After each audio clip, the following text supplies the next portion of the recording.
ছাত্ৰীসকল সপ্তম শ্ৰেণীৰ গণিত কিতাপৰ যেটো 4 নম্বৰ অধ্যায় আছে বীজগণিতীয় ৰাশি পৃষ্ঠা নং 131 ইয়াৰে আজি আমি কৰি চাওঁ 4.8 আমি আলোচনা কৰিম কৰি চাওঁ 4.8 ইয়াত তোমালোকক 159 পৃষ্ঠাত আছে ইয়াৰ অনুগ্ৰহখিনি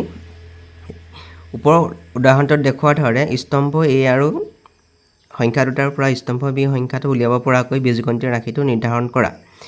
এটো স্তম্ভ A ত কিছুমান সংখ্যা আছে এই সংখ্যাখিনি কৰি পিনি স্তম্ভ B ৰ সংখ্যাটো আমি পাব লাগে ইয়াত যিখিনি সংখ্যা আছে এই স্তম্ভত যিখিনি সংখ্যা আছে সেইখিনি কৰি আমি B নম্বৰ স্তম্ভত থকা সংখ্যাটো পাব লাগে তাত 2 নম্বৰটো আমাৰ একে এতিয়া তোমালোক কিতাপত এটা উদাহৰণ দেখাই দিছে উদাহৰণটো আমি চাই লওঁ এটা উদাহৰণ দিছে উদাহৰণটোত আছে ইয়াত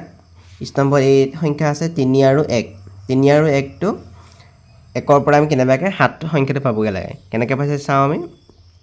তে প্ৰথম সংখ্যাটোৰ লগত 2 টো পূৰণ কৰিছে 2 3 গুণ 6 6 লগত 1 যোগ কৰিছে 7 হৈছে গতিকে 3 পূৰণ 1 2 পূৰণ 3 যোগ 1 কৰিলে 7 হৈছে আকৌ প্ৰথম সংখ্যাটোৰ লগত এটো 5 আছে 5 ৰ লগত 2 পূৰণ কৰিছে 2 5 গুণ 10 পিছৰ সংখ্যাটো যোগ কৰিছে 10 7 17 আকৌ এই প্ৰথম সংখ্যাটোৰ লগত 2 টো পূৰণ কৰিছে পিছৰটো সংখ্যাটো যোগ কৰি দিছে 4 হৈছে তেনে গোটেইকেইটা পাইছে এতিয়া ইয়াৰ বীজগণিতীয় ৰাশিটো কি হ'ব প্ৰথম সংখ্যাটোৰ লগত 2 টো পূৰণ কৰিছে তাৰ মানে এই ইয়াটো বৰ্ণ সংখ্যা প্ৰথম বৰ্ণ সংখ্যাটো বা বৰ্ণ সংখ্যাটো বদলি হৈছে ইয়াত 3 5 1 15 হৈছে আৰু পিছৰ সংখ্যাটো যোগ হৈ গৈছে পিছৰ যিকোনো সংখ্যাটো যোগ হৈ গৈছে গতিকে বীজগণিতীয় ৰাশিটো হৈছে 2x + y য'ত x আৰু y দুটা বৰ্ণ সংখ্যা গতিকে এইটো হৈছে ইয়াৰ বীজগণিতীয় ৰাশি এতিয়া আমি এক নম্বৰ যিটো স্তম্ভ আছে তাৰ বীজগণিতীয় ৰাশিটো আমি চাওঁ মানে এক নম্বৰ এ নম্বৰ দিছে 1 আৰু 4 এটো কৰি পিনে আমি কিমান পাব লাগে -5 পাব লাগে আমি কেনেকৈ পাম চাওঁ আমি 1 আৰু 4 টো যদি কৰো 3 * 1 - 2 * 4 এতিয়া প্ৰথমতে আছিল 1 তাৰ পিছত আছিল 4 ইয়াত সংখ্যা আছিল প্ৰথমতে 1 আছিল তাৰ পিছত 4 আছিল আমি কি কৰিলো 3 লগত প্ৰথমতে 1 টো পূৰণ কৰিলো -4 কৰিছো 3 * 3 - 2 4 * 8 আৰু কৰিলে কিমান পাম আমি -5 এই -5 টো আমি B নম্বৰ স্তম্ভত থকা সংখ্যা এটা -5 আছে তাৰ পিছত আমাৰ B নম্বৰ স্তম্ভত আমাৰ সংখ্যা আছিল 15 আৰু 12 গতিকে আমি পাতিম 3 * 15 - 2 * 2 2 নম্বৰত আমাৰ 2 আছিল গতিকে 3 * 15 = 45 বিয়োগ 4 কৰিলে কিমান হ'ব 41 এটো 41 টো এটো তাৰ পিছত আছিল 3 আৰু 12 3 লগত প্ৰথমতে 12 টো মাল্টিপ্লাই হ'ব তাৰ পিছত 3 লগত প্ৰথমতে 12 3 টো মাল্টিপ্লাই হ'ব প্ৰথমতে 3 আছিল 3 * 3 তাৰ পিছত -2 * 12 হ'ব 3 * 2 = 9 2 লগত 12 পূৰণ কৰিলে কিমান হ'ব 24 হ'ব 9 পৰা 24 বিয়োগ কৰিলে -15 হ'ব -15 টো আমাৰ এটো -15 ইয়াত B নম্বৰ স্তম্ভত আছে এটো -15 4 নম্বৰত থকা সংখ্যা কিটা D নম্বৰত আছে 4 আৰু 4 গতিকে 3 * 4 - 2 * 4 3 4 * 12 2 4 * 8 কৰিলে কিমান হ'ব 4 হৈ যাব এই 4 টো এটো 4 তাৰ পিছতো আছে 2 আৰু 1 2 আৰু 1 টো চাও আমি 3 * 2 - 2 * 1 3 * 2 = 6 বিয়োগ 2 = 4 ইয়াতো আমি কিমান পালো এটো আমি 4 পালো 2 আৰু 1 কৰিলে আমি 4 পাইছো লাষ্টত আছে 10 আৰু 11 10 আৰু 11 টো চাও